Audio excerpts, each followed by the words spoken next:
and I'm like, start flapping, which is called rolling down the windows, basically.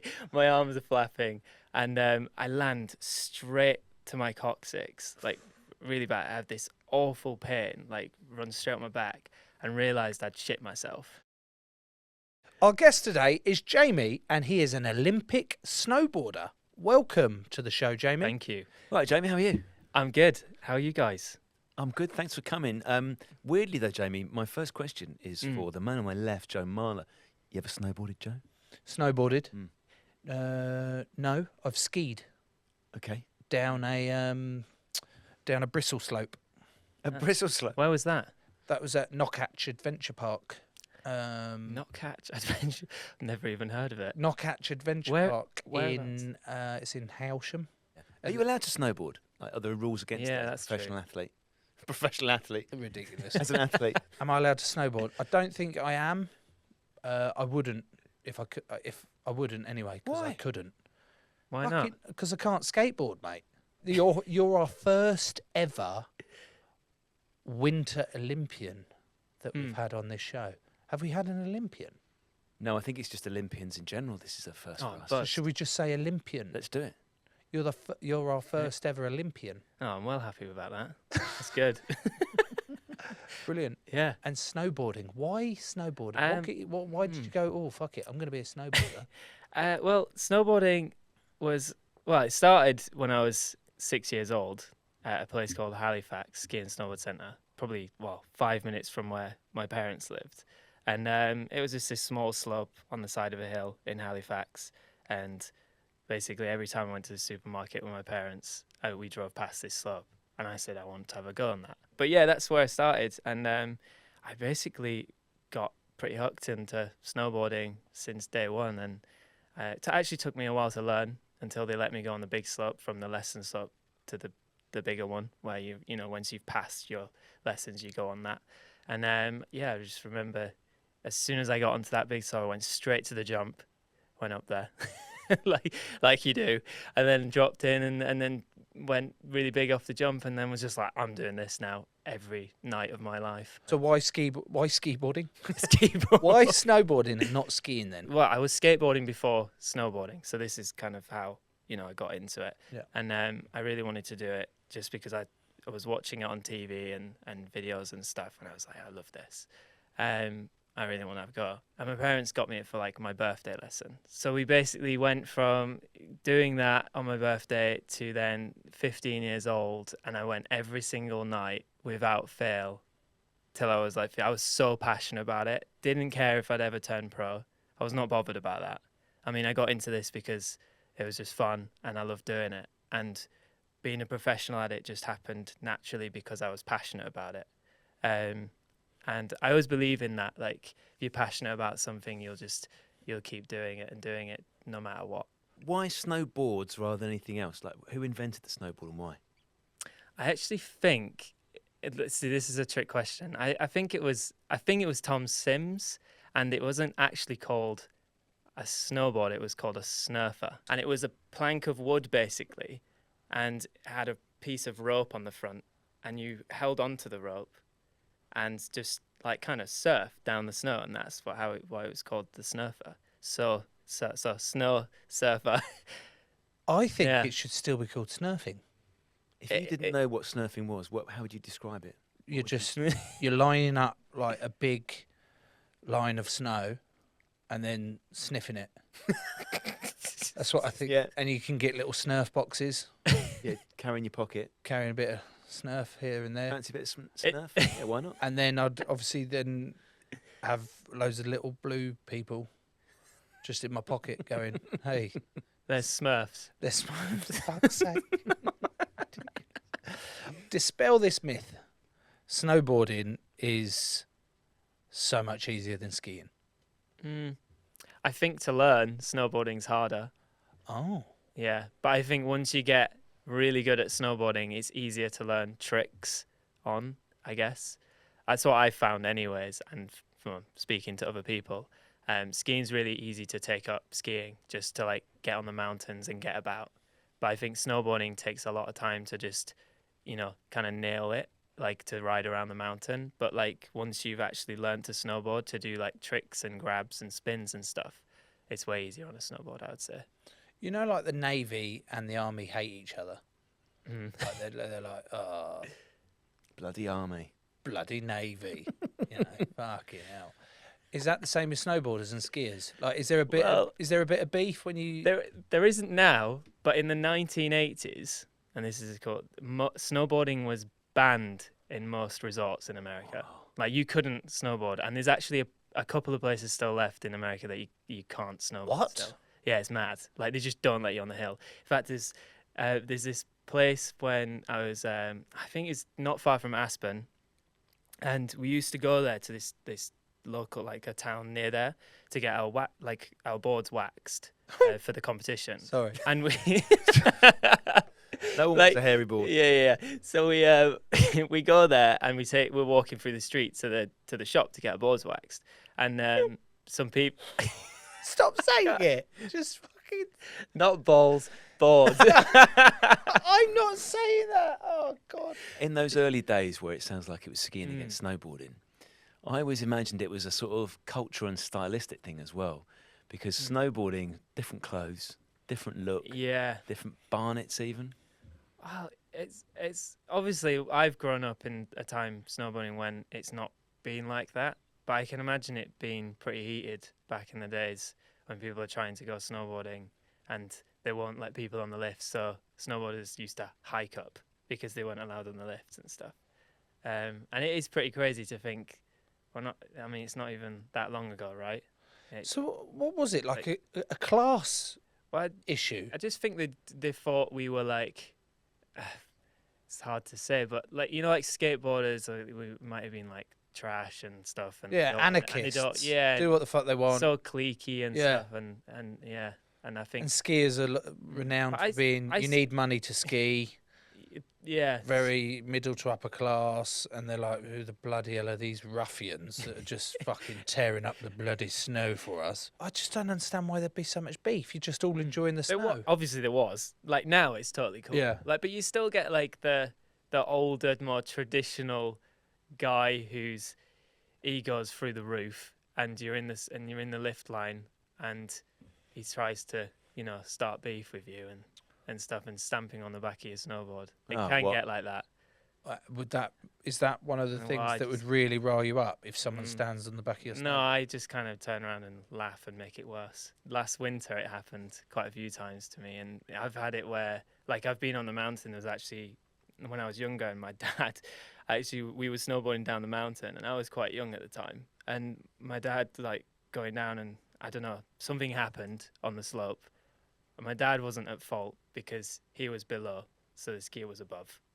And for some reason, my dad ends up in a fight with this guy, and the guy whacks my dad like with the ski poles really hard and breaks up like 4 ribs down his right side. Yeah, and like I'd pay to watch that.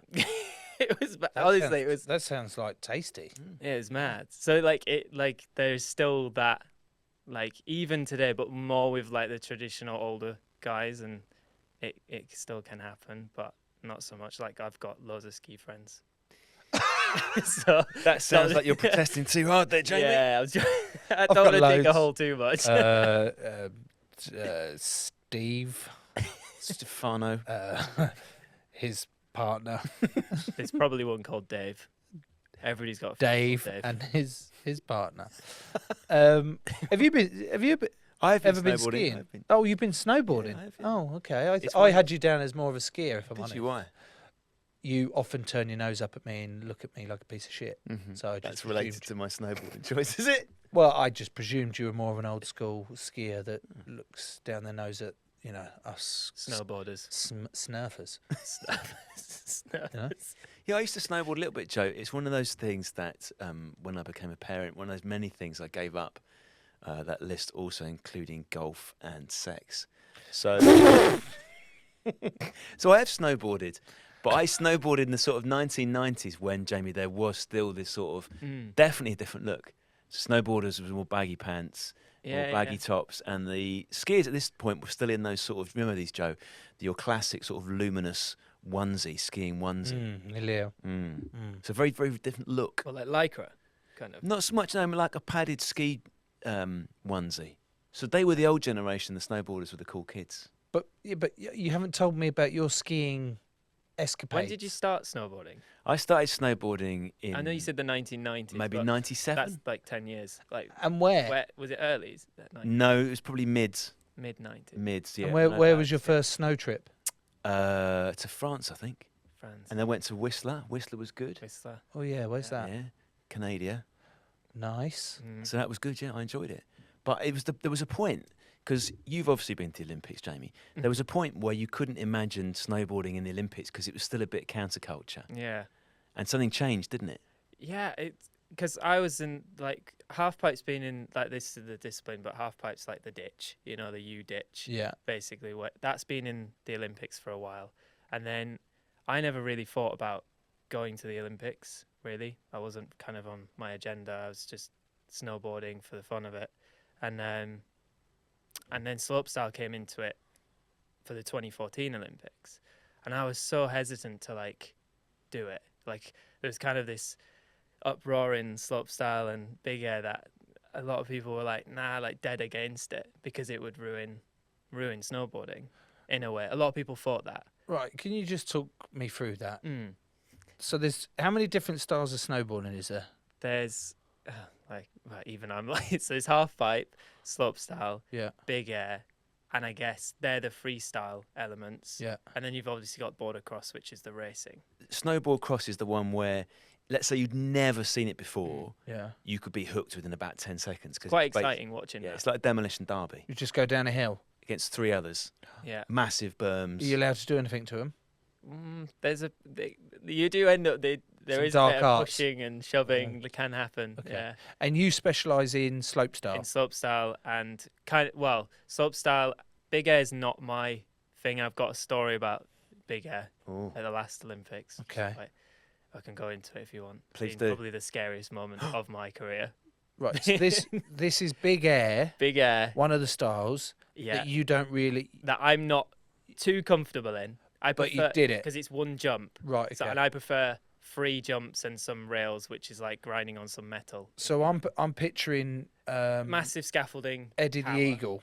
Yeah, similar to You that. go but down obviously and not then as you're going to big. come up. Yeah. Okay. Big jump. And I like do the practice and stuff, and they announce like kind of you get a start sheet before the event, and this tells you where you're going to drop in. And bearing in mind, big air's a new discipline in the 2018 Olympics. Stood up there. Oh, and my name gets called. Jamie, you're the first to drop. Like my heart, like honestly, my stomach was just like, like I don't know what the word is, but I was so scared. Yeah. And I'm like stood at the top of the drop in, and I'm like, okay, so this is the first time big air's ever in the Olympics, and I'm stood up there, first person to ever drop in. Yes. You can imagine what happened. Yes. You're I- excited. Yeah, Shitting yourself. yeah, I'm going to die. yeah, Yeah. and then fell over. Oh. At what point? But it's, How far down? I actually landed on that, like I did the trick, and then like the nerves just got so to me because All I had it in my head. jelly-legged. Yeah, because I had in my head that I was like, oh my god, I'm like the first person to ever drop into this. No one will ever take that away from me. No. I was thinking about this and not thinking about the actual run or the trick. So and you then totally mess it up. you start at the top of this hill, Yeah, like this drop in. yeah, so it's like a scaffolding structure. It's high. Yeah. I couldn't really tell you the height of it, but it is high. What are you meant to do coming out of it? What are you doing Just out of that? Go upside down a few times and spin a lot. So like 14 triple cork, 14 40s, and Right, we need to get into this. Fucking hell. so like Triple cork 14. so these are tricks, like Right, trick okay. names. Yeah. So I mean now it's like quad cork, like 1800s and stuff. It's like, quite important so that it's you bit- pronounce yeah. your cork. Yeah. Um, So the cork is like an yeah. off-axis spin, right? So say say you're flat like that, Yeah. spinning flat. Yeah. And then off-axis is like that. Yeah. So So like you're just tilting your your hand board- back there. So people who listen to this, you've had your hand dead flat, dead flat, yeah, horizontal. That's, You've tilted it to about. remember, this is my snowboard. Yep. Yeah. And then now It's now I'm in- waxed. now it's waxed, ready Yep. to go. Yep. And then this is like a flat spin, and then this is a cork. So a cork is 45 degrees. Yeah, so when you cork, you generally do like naturally it's like a 540 degrees rotation, and then as you come out of the cork, your board goes flat again, and then you can go into the second cork, and then it goes flat again, and then you go into a third cork, and then you land. Ooh. That's same. That's don't you get dizzy? All in about a second. Oh my God! So like something like that. 1 to 2 seconds. I'm going to give you a little quiz here, Joe. You love a quiz. We both love quizzes. I love quizzes. Yeah. Go on then. So this quiz, Joe, is a simple true or false. I'm going to give you the name of a snowboarding trick, and you have to tell me if it's a real snowboarding trick or whether I made it up when I was waiting for you to arrive earlier today. Go on then. Okay. Nose press. I presume that's where you get your board flat to begin with, then you go up the mountain slope, up it. You've gone over the jump, and then you press your nose to the front of your snowboard. Yes, that is one. Jamie, the answer, please. That's correct, but not. That's the term. Like how you described it isn't. What is correct. it then? What? The trick's correct, but it's generally on a rail. So you're basically Putting your nose on a rail. You nose press, so you're lifting your tail like up on the rail and pressing all your weight through your nose of the board. Like a grind. Exactly, you're Yeah. grinding. Yeah. Trick Right. number 2, Joe. False. The bum flick. No, I think it'd be a tail flick. I don't think they use bum in snowboarding. Jamie. Yeah, it's correct. It doesn't. What? Bum There's flick. no bum flick. There's no bum flick. Tell you what, mate, I'm on fucking fire. Double McTwist. That. I'm trying to think why there'd be a muck in it. No, the muck twist. Double. No, they do loads more than just 2. You can't just do 2. Double muck twist, unless that means 4. Muck. No, that's something to do that you eat. You're telling me false. It's a false. Jamie. Yeah, not correct. It's true. What's a fucking double muck twist? You can do it in half pipe. So it's like, it's hard to explain, but it's a flip, a 540 flip. And you're basically doing, because like I explained before with the 3 corks, you can do 2 and you can do 1. So it's just, they're just smaller and less intense tricks. Oh, okay. They're easier tricks. Okay. But double McTwist is. Why the thing. muck? I don't know who, actually, I'm trying to think who invented Was the it Shaun McTwist. White one? Shaun White's got a very good McTwist. I can't remember who. I should look this up, but I can't actually think who did the first It's McTwist. fine, as long as it's not a... Can I say it was me? Yep. Yes, you can. Joe, I'm going to give you 2 more tricks. Yep. Your first one, the double McFlurry. That is... you're going to try and bluff me, double bluff here. I think that's where you grind on the snow with your tail up at an angle, and it flurries the snow over the audience. It's a yes. That is a That's true sort of jizz shot of snow. like a jizz shot of snow, like a jizz snot. Jizz snot. That's a whole different thing, mate. There is no such thing, Joe, as a double McFlurry. Your final one, Joe. There's no double flurry. No. Yeah, but how good would that be? Where you like you are surfing on the snow, and then but you're actually flicking all the flurry of snow onto the audience to be like, hey. You could do it's spraying them, but you could. Oh. I mean, you could learn how to snowboard, and then you Do it. do it, All right. invent it, and then that's yours. Yeah, perfect. The final trick for you, Joe, the rear entry 180. So you would get up to the top of the half pipe, and you would face away. So you'd put your tail first. What was it? The rear entry 180. Which then you come down the half pipe, but as you're coming down it, you flick into normal stance, and that's it. I mean, that is a trick. I wouldn't say it's like that's the right term, but people ride in switch sometimes into half pipes and then kind of 180 into the pipe to change direction. That is a thing, or vice versa. They go normal into switch because they try to gain as much speed going their normal stance first and then pop into the half pipe switch, and then So out of that quiz, how many did I get right? probably Well, not many. Just to Fuck off, Jamie. Just to clarify, there is no trick in snowboarding called the rear entry. The rear entry. Is there not? He just said there was. But not like that. It's not called a rear It's entry. not called a rear entry. Oh, hang on. So it's not called a rear entry, but I described the trick right. You described a trick. You described a trick, but not that. Rear entry 180. Why would that not be rear entry? I mean, that sounds... Rear entry 180. That sounds fine. It depends what mind you're in. Yep. That sounds absolutely fine to me. Okay. Nothing to see here. I'd like to. Oh, gosh. Right. So, I need you to describe to me your specialist subject in slopestyle and what that actually entails. So slopestyle normally usually consists of free jumps, free rails, but it's changed quite a lot recently. It can be anything, really. It's any transitions, any different shapes. And it's basically you've got to use your imagination and trying to be as creative as you possibly can through the whole course. And because it has rails, and rails being my favourite thing to do, to snowboard on, much more than jumps, that's why I kind of prefer it.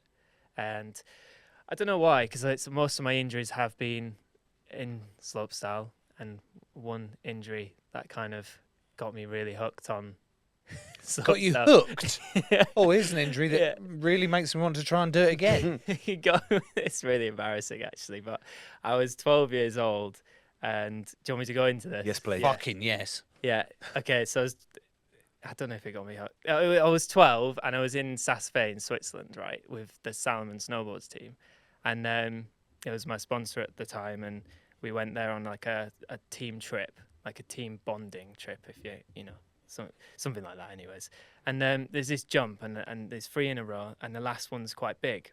And because I'm small, I feel like I need to go really quick, because the smaller you are, the less weight you have. So, you know, you need to try and go quicker to get over this jump. So I hit the first 2 perfect, and I'm like, right, I'll do like a backside 720, which is 2 360 full degrees rotations. Mm-hmm. And then I do this backside 720, and I open out to land, and I realize I'm still so high in the air, like I've gone way too big, basically.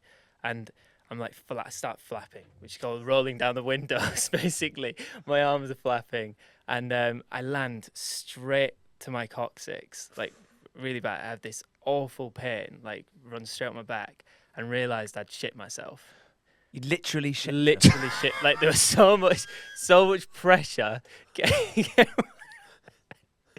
Yeah, literally just like, and it was so embarrassing. I'm 12 years old. I've got this whole team like at the top of the, like waiting to see if I'm okay. I'm lying on the slope. The skidoo snowmobile paramedic guy comes over, and like all I'm thinking is, I really need to just get down the mountain and not tell anybody that I've just shit myself. And then I have this awkward skidoo ride back up to the lift where I'm having to sit in it. Brilliant. What I'm more intrigued about is the fact that this is the story that got you hooked on wanting to do more of those snowboarding. I don't know. I kind of just like, I loved just riding free jumps, and I kind of don't really have an explanation. I can't really say that word. Explanation for it, but I just loved slopestyle. I just absolutely loved it, and and that point was like, I just want to do this forever. I want to continually shit myself and be so scared and think. I've got 2 questions for you, Joe. The first question is like a sort of subsidiary question. Last time you shat yourself? Last time I shat myself. I didn't shit myself, but I got locked out of my house, so I had to shit on the side of the house. Remember that one? Yeah. The dog ate it. Roof, yeah. Yeah, but that's fine. No, zoo. That's normal. Zoo ate it, yeah. That is normal, isn't it? Yeah. Last time I shit myself was actually at Bowles Outdoor Activity Centre, Oh gosh. which what they also Mm-hmm. had a ski slope, one of those bristle Is that how it ones. happened? Nope. No. We were at the top of this resort Yeah. in, I think it was near Tunbridge Wells somewhere, Yeah. and we were standing at the bottom in our made-up chalets, Mhm. which I don't know why we have chalets in this country. It was just part of the whole environment? A shed. A shed. And I went, and I was desperate for shit at the top. Yeah. And we'd finished thinking, and I was like, oh my God, the nearest toilet was down where we were staying. Yeah. And it's a big old hill, this. And I'm like, fuck. And I'm clenching hard to get down there. And I've got a pair of shorts on, as I always do. And I'm there, I'm walking funny, and like, I'm hoping that no one's with me that can see me walking, like, because it's clearly obvious that It's awkward, he's struggling. isn't it? Really awkward. It's a really awkward moment. And I'm about, I'd say, 50, 70, 100 yards. That's going up quite a lot, actually. And I'm like, I'm getting close. But where I've clenched so hard, it's then started to squeeze. I know that feeling. Yeah. It's awful, isn't it? And it wasn't until I got into my dorm chalet, Yeah. got through there, fucking land on the toilet. My boxers are covered in shit. I'm on there. I'm just, there's a poo shit everywhere. It's stinking as well, really bad. So I don't even bother to wipe because you know how bad it is. I just jump straight in the shower, shower it off, treat myself. Then I'm hearing this fucking banging on the door. And I'm like, oh God, all right, finish off. And it stinks. I'm like, oh my God, I'm going to have to shut that door, come back out. And I was like, oh, it's Matt. His name's Matt Curd. I remember this. That's Why is that Darling slang. It's not Matt. Oh yeah, no, that's good. I didn't realise his name was Matt Curd. He was a good friend of mine at primary school, and he went, "Oh my God, look!" I was like, "What?" And in between the doors, of our rooms, one that facing each other, in between this Oh no! thingy, there was a bit of shit, and he's like, "Oh look, look at this shit, mate! It's fucking." And I'm like, "Oh my God, what's that from?" And we were like, oh, fuck, like a fox or something must have got in and done a shit on the floor. And he was like, yeah, it must have been a fox. And I'm like, yeah, cool. Quickly shut my door so that he couldn't smell my shit coming out there. And that, I would say, was when I was 12. Oh, same age. Oh, there we go. I was 12. Yeah, 12. I was 12. 12-year-old shit. I think it was the coming of the age. smelling bit was quite, because I remember the doctor checking me out as well at the time, and like, you know, when they'd press on your back to check you out, Squelchy. and he must have smelled something. Must surely. have. He's not silly. He's not. Did you not just openly say to it, sorry, mate, I've shit Well, myself? you know what it's like when Not you're easy. 12. 12 was it? 12. Well, it's what- like, what- why and then you get the lift down, and I can't. I just. And You then my should've- mum's down at the bottom, like and I'm like, oh gosh. Well, you're gonna have to tell her. You should have just turned around to him and said, sorry, mate, a fox has taken a shit in my ski suit, in my snowsuit. Yeah. An old teammate of mine used to not wipe his arse What? on game Deliberately? day. Yeah. Because he'd get nervous on game day that he'd have like 4 or 5 poos. So the more poos he'd have, the more wipes he'd have, and then he'd get ring sting. And he was like, You'd rather have a shitty arse than a slightly sore ring. yeah, so that he's not wiping his arse. So he was like, yeah. What? And then he was like, oh. That's mental. You know, and also when someone tackles me, smells a bit. I was like, what the fuck goes on at these public schools? That The accent you've done there makes me think of Chris Robshaw. Definitely not. No, he was cleaner than a Yeah. clean whistle. Cleaner than a clean whistle. No, it was this George Lowe. I'm naming him. He was a horrible human being. Lovely, lovely man. Brilliant rugby player. Segueing into, what is it like to actually compete at an Olympics? Like my only Winter Olympic knowledge I have is cool runnings, which is half decent, I think. Yeah, and I want to say, I can't remember her name, but she did the skeleton. Bob, is it the Bob skeleton? You know, when you go down a slope really fast. Yeah. I want to say her name. Amy Williams, But let's go with that one. Amy Williams was gold medalist. They're the only 2 bits of like Winter Olympic stuff that I know. But what is it actually like to perform? It's quite. It's my first. So my first one. Yeah. That obviously I'm going into that. This is in 2014. I have no idea what I'm getting myself into, and you go there and you've got all the kit on. You're representing the country, and it's. I mean, you'll know what it feels like, but it's. I don't know. It's quite scary. I was like, oh my gosh, like suddenly, like I've gone from snowboarding for all these other contests, and now I'm competing in front of millions of people who have never seen snowboarding ever before on TV, because it's not like snowboarding's on British TV constantly, is it? Yeah. So you get there, and obviously you try and enjoy it, try and experience it, try and go watch some other events.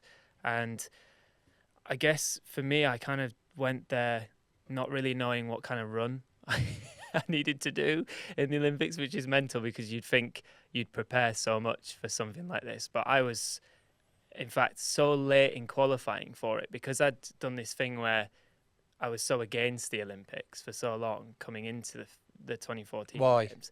Because there was a lot of snowboarders that were thinking it was ruining the sport, and I think the kind of people I was surrounded by were those people, like feeding it into my ear. And it was only till the last 4 of World Cup events, and I was like, literally at that last World Cup event, I had to get a top 5 or I wasn't going. And the pressure from that was just so insane. And luckily I came third and got there. So you get to, so going back to the Olympics, and I'm about to drop in, and I do this. I said to my coach, turned around and said, like, the standard's really high. Like, it's gone up a notch. I'm going to have to do a trick I've never even tried before in my run. And he's like, what? Like, you're going to try a trick you've never tried, never practiced before? And I was like, yeah, I mean, fuck it. We're here at the Olympics. Fuck it. You only live once, mate. Let me fucking do it. Let's have a go. So I'm not even joking. I downed a bag of Star Mix Haribo, get super hyperactive, get to the top of start gate, high five my coach, drop in, and do this thing called this trick on the first jump called a switch 1440, which is like 1440 degrees rotation, flat spin, not corked. No, and not corked. Not this time. Not and nose then pressed. No. And then I like land it, and I'm like, oh my gosh, I've landed it.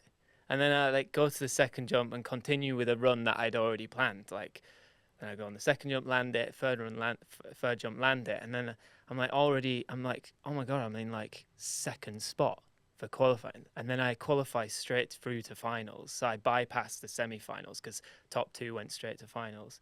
And then I'm in the Olympic final doing a trick I'd never tried before, down in a bag of Star Mix.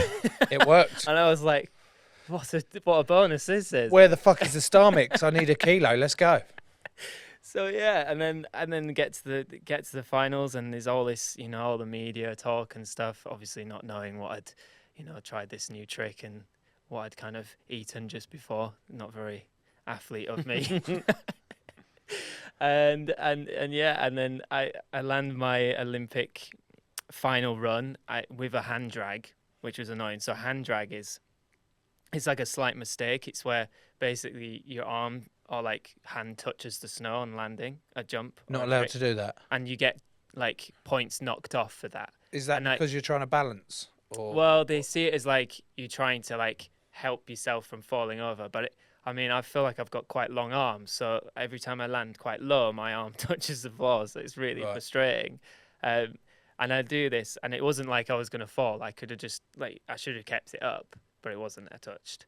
And I lost some points, and I was sat in like second spot for ages, and then the last kind of few guys drop in and land their runs, obviously with no mistakes, and then I ended up in 6th place at my first Olympics, which was pretty mental. Like, I couldn't believe it, considering the first run that you did exactly in order to get there. Exactly. Would you say that what is your biggest achievement that you've done in snowboarding then? It's quite a tough one. I guess the Olympics is definitely, that first Olympics was pretty amazing, just from the experience and obviously getting 6th. And then I was also, another achievement that I even more, like maybe even level par with the Olympics, was being the first GB male snowboarder to win a World Cup. I mean, that was quite a highlight in my career. And you sound fucking over the moon about that. I mean, I love the way. That was quite good. Like, fucking hell, mate, that's a big achievement. You can be proud of your achievement and say, I was fucking good, actually. No, I don't really like saying that, but I mean, at the end of the day, I was just enjoying myself and loving it, and these things just happen. and yeah, it's the icing on the cake, really. I'm not going. I like going there with a plan to do my best. Whatever happens, happens. Like if I win or come last, doesn't really matter to me. Just try and enjoy it, because I feel like if you're not enjoying it, there's no point. So, and snowboarding's taken me around the world. One of my favorite events being in Tokyo, Japan, and that's probably another one of my, even though it wasn't a World Cup or an Olympics, like winning that event in downtown Tokyo in Shibuya, it was called, was probably the most insane thing ever. Like, the crowds were huge. Hang on a minute. Where the fuck is the snow in Shibuya? It was like brought there from the mountains into the city. There was like this rail event. I was 18. I was young. I was like, oh my God, this is amazing. Like, in front of like thousands of people. Honestly, it was like one of the best things I've ever And they're done. crazy fans as well. Crazy fan. Like, like so crazy. Like, I just really, like, it's so loud. And yeah, winning that was probably as one of my favourite things that I've done. We're going to have some adverts here, Joe. What I would like to do, Jamie, if you could give us the name of a trick. Joe, you've got the duration of the adverts to come up with what you think the trick entails. Jamie, your trick of choice is, please. Switch backside 180 indie grab. One of my favourite tricks. Perfect. And a frontside 360 Japan grab. Ladies and gentlemen, people of the world, the Joe Marler Show is going on tour in 2023. Like, properly on tour. A real life tour. Tour. Our debut show sold out within 6 hours. What the was the line? This time we're going even bigger. We're going even bigger. Are we? This time we're going even bigger! We're going to Glasgow, the London Palladium, Birmingham, Manchester, and Bristol. Cider. You'll see glorious scenes like this. This. The Great Wall of Vaginas. And this.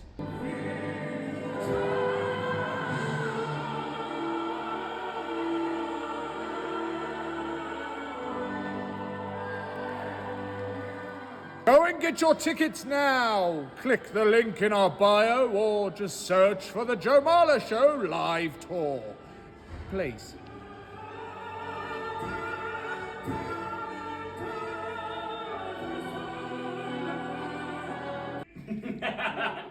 Let's do it again. Fuck it. Let's go. Those were the adverts. Joe, you had the duration of those adverts to come up with a description of two tricks that Jamie mentioned. Jamie, the tricks were, please, firstly, Switch backside 180 indie grab. Mm-hmm. And then the second trick, a frontside 360 Japan grab.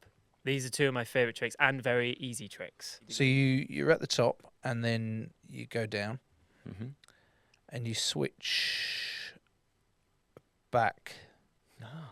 But instead of coming down like with the verticalness of your board, it's actually coming down sideways because you've switched back but then gone to the side. Yeah. And you're what they call in the business rolling down the windows. Yeah, really. But you only roll down the windows 180 degrees. Yeah. And then you put your hands up like you just don't care. Indie grab. On the way down, you sing and Mumford and Sons. You sing a Mumford and Sons. You sing "Sleep Little Lion Boy" by Sleep Little Lion Man. How does this seem? Because they're an indie band and it's compulsory okay. that you have to sing indie. I see the connection. And trick number 2, Jamie, just to remind us. So trick number 2 is a frontside 360 degree rotation with a Japan grab. Japan, in it. Japan. Why are you grabbing so much?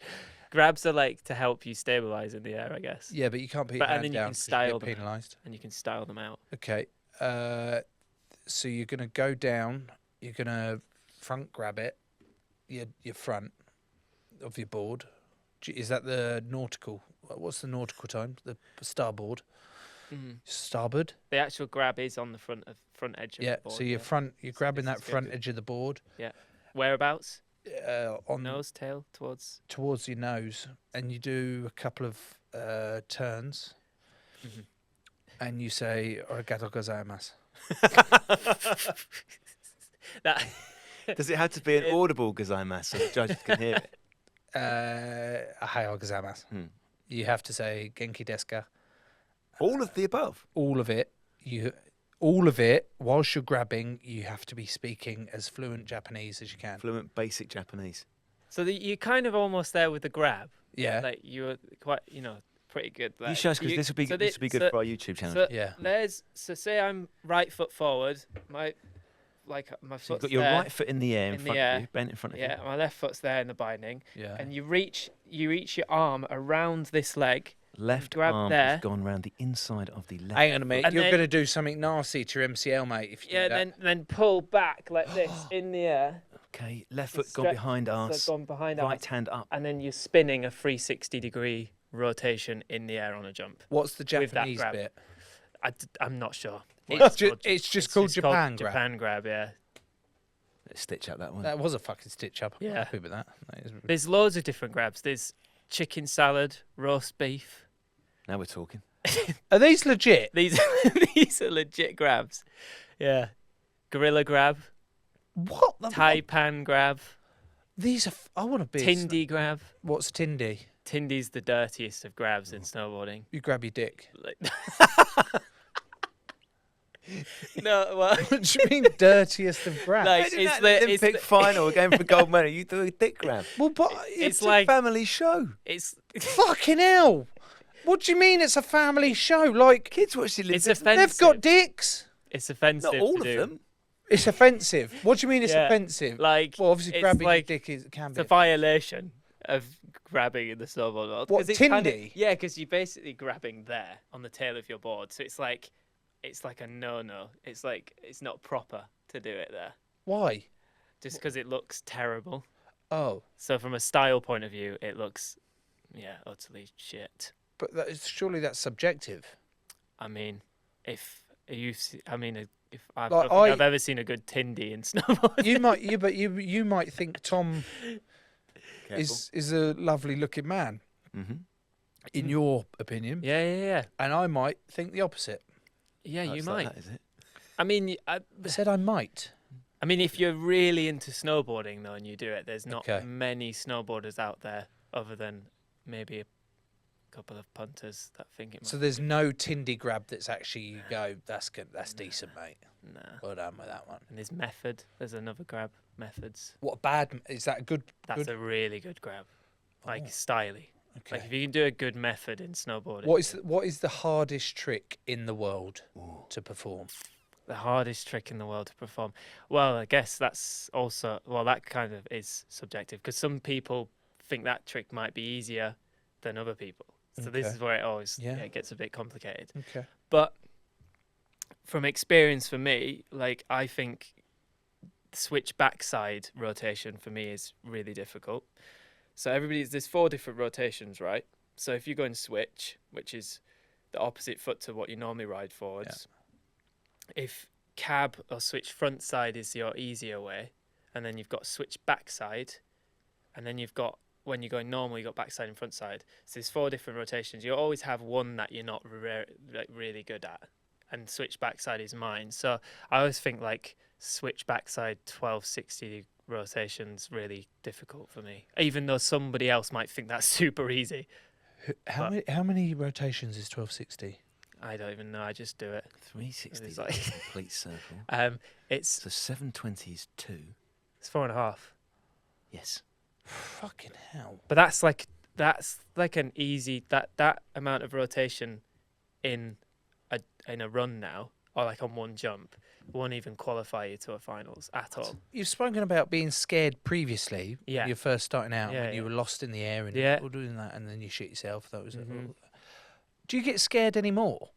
Yeah, worse. It's worse now. Why? Well, I think becoming a dad has made it worse. Yeah.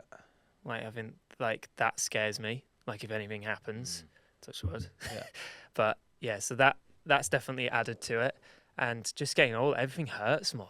Like I've hurt my knees, like ACL and meniscus tears, and done all that and surgeries and stuff, and Geriatric fuck. you just get to a point where it's just your body's in bits. Like I'm 29 now. Probably got 4 years left in me competitively. Maybe do another Olympics. Yeah. That's the plan. And then after that, I'll retire and do something else. But worryingly, like when I'm like even, like when I'm even kneeling down, I can hear my knees crunching. And I'm like, oh my God, this is my knees at 29. Why did I take up this fucking stupid sport? Sounds very familiar. But so, yeah. But sometimes you just think, it takes a toll on your body. But I absolutely love it, and I wouldn't change it for the world. So there you go. How many rotations, Joe, do you think you could manage? Sideways. If you take your headphones off, I want you to jump in the air, and you've got to do as many rotations as you can, all right? In one jump. In one jump. In one jump. Before you do it, how many do you think you can do? 360, 180, 90? I can get all the way round. 360. So why 360? If I'm facing you now, Yeah. if I jump and I face you again, is that 360? That's 360. Yeah, Oh, okay. yeah. So I Yeah, think I can do that. Go on I then. could probably do about 400. 400, all right. So I reckon I can turn and actually end I'll up. go a bit more past it. Like a Yeah. bit past. So you would end up looking at Jamie. Yeah. Okay, well, let's see that. Jamie, can you commentate on this for us, please? Yeah, we'll do. Okay. So he's dropping in. Is at the top of his run, ready to go. Shall I? That's just just knocked to over? add to, just to add to my jeopardy. It's a bit of fear. So representing Great Britain, we have Joe Marler. Jamie, more details, please. So he's at the top of the drop-in. You're 360. Face me, yeah. He's right foot forward. He's coming in. He's strapping in his bindings. Yeah. And he's Lines! Put your feet together. Don't lead with one foot because that's unfair. What do you mean? Well, it's easier to twist, isn't it? You don't stand on a snowboard like this. All right, look, your feet can be slightly apart, but one can't be in front of the other. yeah, do it snowboard stance. Wait, so like I'm thinking. Yeah, this. So you've got to spin now and face. So you'd be going. Yeah, you'd be going past me So slightly. If you've got to go to 400, Yeah. So where just try and spin 360 degrees. Yeah, and land there again. Okay, here we go. Right, I'm going to count you in. Ready? 3, 2, 1. One. That was good. That was really good. That was good. A bit back foot heavy on the landing, but it was pretty good. I'm at 3. Just measuring it. 360. So I'm at 340. Have one more go. Okay. One more go. Go on, Jamie, talk us through it. So he's spinning. Is he spinning to? He's spinning to his right. Spinning left, isn't he? Oh no, he's spinning. I don't know. Are you spinning left or right? Maybe I'll be good. No, I'm spinning left. Oh, left, front side. Come on, you can he's get this. dropping in. He's 3, front side. 2, 1.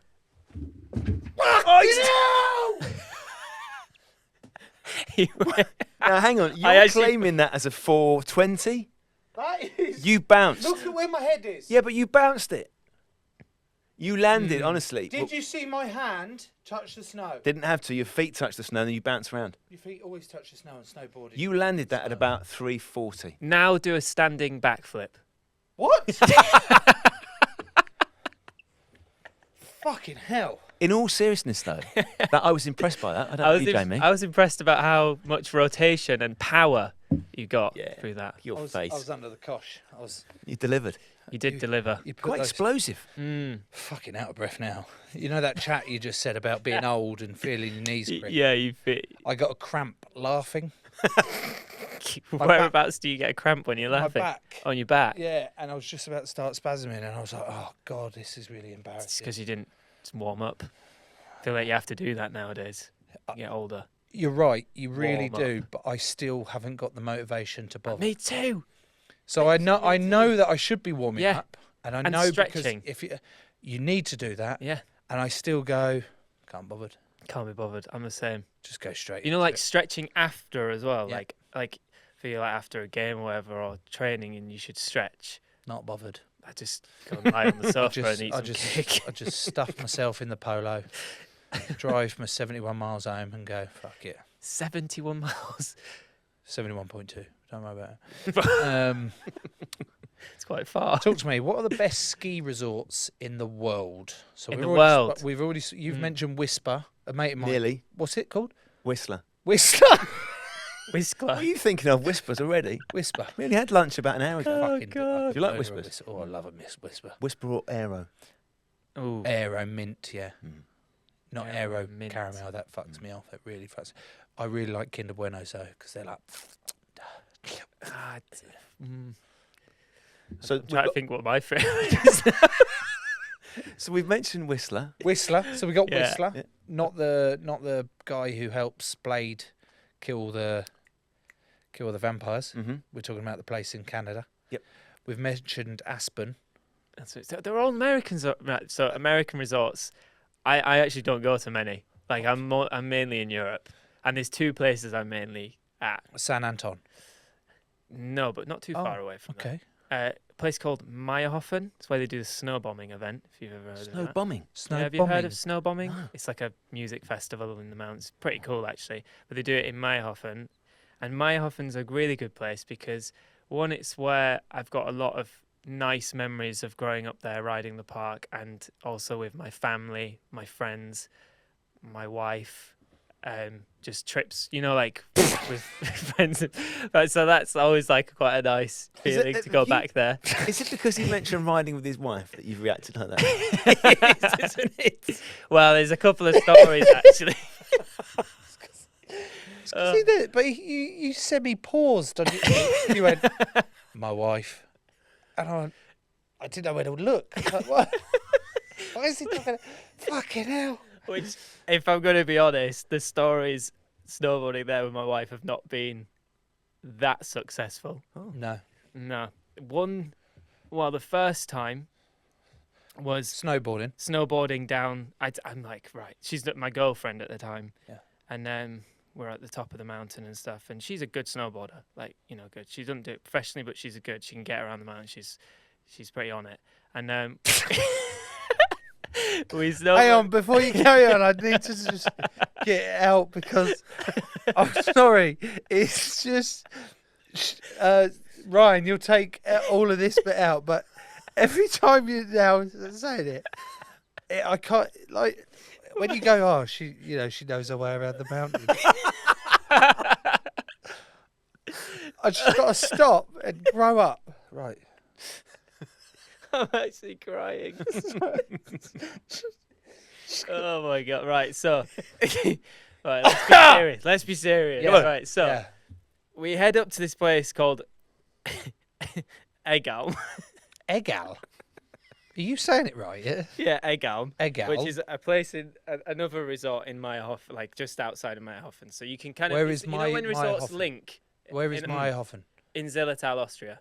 Okay. Yep. So we head over there because I'm like, yeah, some really good runs over there. It's really good spring conditions. It'll be quiet. So we head over there and we go down this run and it forks off. We get down, it forks off left or right. The right one's closed, the left one's open. And I'm like, let's go down the right one that's closed.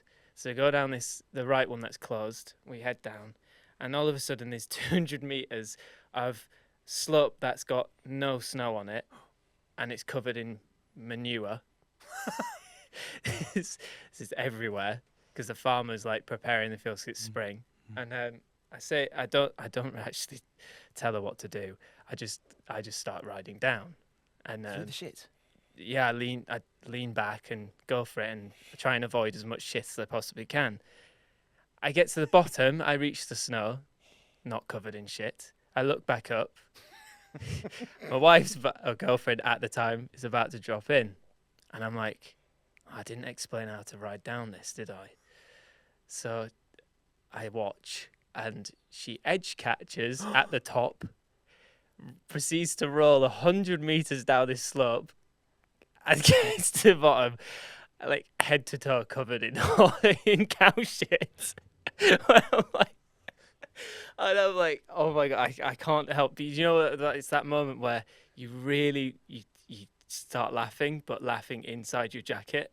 And like you can't try and Nah, make mate. sure You she don't laugh doesn't- inside your jacket. Then you just go, "What the fuck were you thinking?" Yeah, exactly. This what is we the greatest moment of my life. I actually don't know why she still married me, but No. like we get, and she's like so angry, Yeah. as you can imagine. So, yeah, that finishes off that day, and then the next year we go back there again for another holiday, and I'm like, still my girlfriend at the time, and I'm like, right, we're in the park, like let's do some jumps, and she's like, yeah, let's do it. That sounds good. So I'm like, let's do a method. Let's do a method off this small jump. And I said, follow me in for speed. So she's following me in for the speed. And I haven't actually explained that she shouldn't try and catch me up. She should try and keep the same distance. Because obviously if she tries and catches me up, she's going to go in quicker than me into the jump, right? Yeah. So Don't see want it where, to go quicker than you. you see where this is going. Yeah. I've already told you the story of what happened when I went quick on a jump. Oh wow. Yeah. Yeah. She didn't shit herself though. Oh. But Oh fuck! Come on, you don't just shit yourself. worse than that. So basically, it was actually one of the worst days of my life. I'm pretty sure. Like it was awful. And we hit this jump. I hit it. I do the trick. I land. I turn around, and then she's basically flying through the air like backwards. So you can imagine like her back is going flying down through the I'm a real boy. winding down the windows, like because that's what everybody does naturally when they're in a shitstorm on a jump. I would actually give her more points for winding down the windows there. Yeah. Yeah, exactly. And then she like basically knocks herself out, breaks her arm in like probably 5 or 6 places, like pretty bad. And then I'm there like, oh, like, what have I done? Like last year I took her for a shit-covered field, and this year I've broken her arm and knocked her out. You're the shittest husband ever. I thought I was bad. You're really bad. So she's still with you, is she's she? still with me, and because she's like, it's adventurous, isn't it? Like, it's adventurous. I've really struggled in both stories, particularly the first one, to just the whole story just riding around. It just sounded like a euphemism. It's the best ski resorts in the world, them. So Meyerhoffen's one of them. Because I have many fond memories. Many. We all now have many fond memories there. Meyerhoffen, and then the more professional place that I've to go to, where I'm more serious, is when I'm training, is Lax in Switzerland.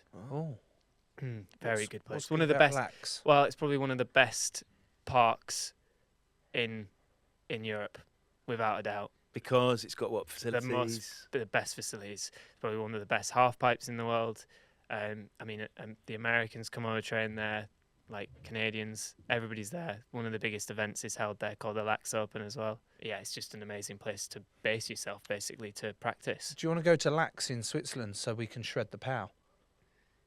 That would be nice, Joe. Where have you got this list from? Just the paper in front of me. Hey, do you want to do something gnarly? Big time. Do you want to snowboard down this mountain of shit that's been recommended to me? It's been highly recommended. It'd be funny if you went down there. And steez. Are these actual words snowboarders use? Yeah. So steez is style, is it? Steez is like style, yeah. Because that's that much of a shorter version of style. Gnarly's like hard. Like do you have to go, dude, that's gnarly? That's really good, wasn't it? Did you just say it in Halifax? I don't really say that. I don't say it. Say it in Yorkshire. Mate, that's bloody gnarly, that. Any other ones? Sick, stoked. I'm trying to think if there's any others. Yeah, I think you seem probably a little bit too old now. I don't really. Yeah, maybe I'm too old. Yeah. It's like Tom. I mean, the last contest I did. Just in life. I mean, the last contest I did in, what was it? End of the last season. So, March. Yeah. I was 4 years older than anybody else in the event. Welcome to my world. And I was like, okay, Still got third. Time's Was well happy. Time's ticking. Yeah. So we talk size, Joe. Size. Big jumps. Massive. Yes. Yeah. Yes. What is the highest jump you've ever done? So it was it was actually an event called Super Park in America, and it was a huge jump. It's mainly you get these jumps for like taking pictures on and filming. It's not something you'd have in contests or events because they're so big. Like they're pretty mental. It's just for viral it's purposes. just for viral purposes. Yeah. To be honest, most of the time it's stuff like that doesn't go viral because people can't really relate to it because they're like, so probably think it's fake. But the biggest jump I've hit is probably 100 foot Up. like What's gap, long? long, like, Gap. to the landing. So you're So the in the big- air for 100 feet. Yeah, so you take off on the jump and then you travel like 100 foot in the air. Probably more actually because that's 100 foot to the knuckle where you're not meant to land Because it's flat. because it's flat still. So it's probably like 110 or 120 foot till you land. So how many seconds is that in the air? Oh, Lord, I couldn't tell you, but probably a lot. A good answer. Probably a lot more than a normal sized contest jump, which is around 18. So 100 foot, I think off the top of my head, is around 30 meters, I think. And then the jumps that we normally hit in a contest are around 18 meters. Would you consider yourself? I guess you kind of have to be a bit of an adrenaline junkie. Is that Yeah, kind of yeah. what gets you going? Yeah, I think something like the worst thing is when you have to rock paper scissors it with all your mates to see who goes first. That's the worst thing ever. When no one else wants to drop in and hit it, and you're like, right, let's rock paper scissors, boys. What about these things that Red Bull do, where you jump out Yeah. of a plane? I haven't done that. Would you consider it? Yeah, I'd probably do that. You'd be happy to jump out of a plane Yeah, with a snowboard. and land on a mountain. That'd be sick, wouldn't it? Hang on, how does this work? You just jump up. Have you got a parachute? Well, it's actually like there's a guy who's done it out of a helicopter, and it was huge, and it was in Alaska, I think, and it was on the top of like a cornice, like right at the top of a mountain, and he like drops out of the helicopter and lands onto this face, and then just snowboards down. It's pretty incredible. Yeah, and fucking stupid. Yeah. Yeah. The more stupid, the better. Yeah. I'm all about that. I want a bit of that. Yeah. Tom, you mentioned Shaun White earlier. I like Shaun. Who's Shaun White? Again, you often do this on the show, Joe. You're looking at me where the question is probably best directed. I'm only looking at you because you brought his name up, and now I'm now going to look at Jamie and go, Jamie, who's Shaun White? So Shaun White is probably the most successful snowboarder there is, and who's kind of put it on the kind of mainstream map, if you know what I mean. Especially in the States as well. Is he Like, still going now? So he's had like video games and stuff. Yeah, he's actually he did the recent Olympics. He competed in and came fourth, and he retired after that. But the ones before that, he's like pretty much just owned half pipe. For a long time, like won everything going. 3 Olympic golds. And who else are the big names? So he's a pioneer for Yeah, and he's for snowboarding. let's bearing in mind his last Olympics. I'm pretty sure he was 36. fucking hell. So, he'd like be like been the at Tony top, Hawk and he came fourth. of Nice. snowboarding. And I would mean, he? he's competing against kids Yeah. who are in this, the last Olympics, who are like 16 years old, and Yeah. he's 36, and he's still up there. And fourth is pretty respectable, even though it wasn't top 3. But to finish your career at 36 at that level still is very impressive, I think. Was he someone you looked up to then? Yeah, growing up definitely, and had the opportunity to kind of know him and ride with him a lot in the past, which is cool. And there was actually one time when he invited me out to Copper Mountain in Colorado, and it was before the 2014 Olympics, just to ride rails with me. And now I'm thinking, why the fuck would he want to ride rails? Like, knowing that was my like specialty. And I think he was like obviously wanting to compete in slopestyle, but he eventually did end up pulling out to concentrate on half pipe in the end. But even though he wanted to ride with me on rails, I know I don't like to say it, like, but he wasn't like, that wasn't his like strongest point was rails, and that was my strongest point. So obviously riding with people better than you on that certain things helps push you massively. Have you seen Pumping Iron Pumping Iron with Arnie? Arnie? You remember Pumping Iron? There's a scene in it where Lou Ferrigno, also the guy who became the Hulk, was he the Hulk or did he went on to go be the Hulk before it? Anyway, Lou Ferrigno, bodybuilding, he was the up and comer. Yeah. And do you think what Shaun White did to you, or was attempted to do to you, was what Arnie did to Ferrigno? He could sense it was up and coming, and he invited him to go for breakfast with him and his family, and he was just like tapping into him psychologically and putting him off his game and being like, yeah, hey mate, you're looking a little bit small and that. And actually what Shaun White was doing, he saw you as the up and comer and he wanted to fuck you up. He went, hey mate, let's go railing. But that's the thing, I wasn't really. I mean, look, I'm the dude who went to the Olympics, smashed a pack of Haribo and did a trick for the first time. I definitely didn't think I was probably the one that was up and coming. I think you're playing it down too much here, mate. I think Shaun White's fucking... Like, I don't know. He smelt a rat. He smelt a rat. And he went, how am I going to fucking sniff this out? And then he bottled it because he saw how good you were and he went, fuck it, I'm going to stick with half pipe. Nah, surely not. I just believe that people won't do stuff like that, but yeah. Right, people are shit. On that uplifting note, Joe, as you get older in your sport, Jamie, it's obviously important that you still look relevant, that you are groundbreaking. Yeah. Joe, we've got a little something which may help Jamie in those aims. Would you like to describe what it is? Why the fuck am I giving him this? It's actually a really nice hat. This actually, I will say, this is a really good quality hat, actually. But Yeah. Just that Maybe bit I of fluff that I've got. It's a Joe Marler Show beanie that we've got. Oh, And I'd like to offer it to you to add to your collection of cool looking gears because, it's got your face on it. fuck's sake, can we take that off? It's woven into the design. That's actually woven in. Snowboarders, like skaters, like I wear a lot of skate clothes. Yeah. I fucking can't skate. I've never been on a skateboard. I can't do it, but I just love skate clothes. I Yeah. love Element. I love Etnies. I love what have I got on at the minute? Billabong. Like, I love skate clothes, but they're like, but you don't skate. I'm like, not the point. I look fucking cool. Do you know what I mean? Cool. They're like, yeah, you look cool. Anyway, that was a long-winded version of please accept this as a gift for Thank you. coming on the show. I really and love it. I would love to see Really that. nice. I mean, I don't mind wearing it if you want. Joe, don't give up this opportunity. He's going to wear it on the slopes. Okay, please. The wear it next on the slope. Olympics. The Olympics. They'll be all right. The IOC are fine with that. There we sort of go. branding. Made it to the Olympics 4 via years. Jamie's head. In 4 years. In 4 years, If I'm Growing the wearing show. that, you're the growing the Olympics. show. You're the chief show grower, and I would like to apologise for not listening properly or appropriately for that really intimate story you told me about your wife. Jamie, Tom, have you got anything else?